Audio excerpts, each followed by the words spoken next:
رسول اکرم گفتند علم برداشته می شود. عبدالله ابن عمر ابن العاص می گوید چگونه علم برداشته می شود؟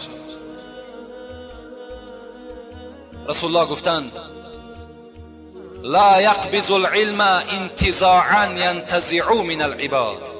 خداوند علم را از سینه های ما و شما کشیده نمیگیرد. روز می شود که ما و شما عالم هستیم، دانا هستیم، سحر میخیزیم همه ما و شما گمراه و جاهل هستیم. اینا پیغمبر خدا گفتن سحر میخیزی همون عالمی که تمام علم در نزد او ظاهر بود، در وجود او بود، سحر میخیزد، از او دیدن نادانتر نیست دیگر. رسول الله را سوال کردن چگونه میشود؟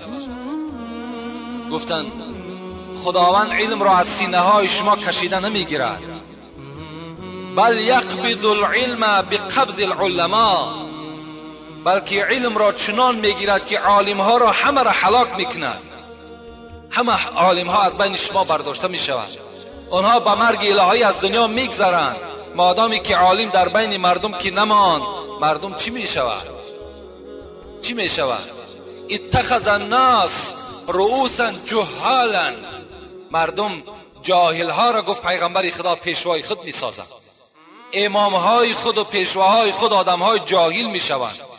فسئلوا، و از این قوم کسی میخیزد اون جاهل میگه سوال میکرد، یک فتوای میپرسد، فافتوا بغیر علم فضلوا واضلوا.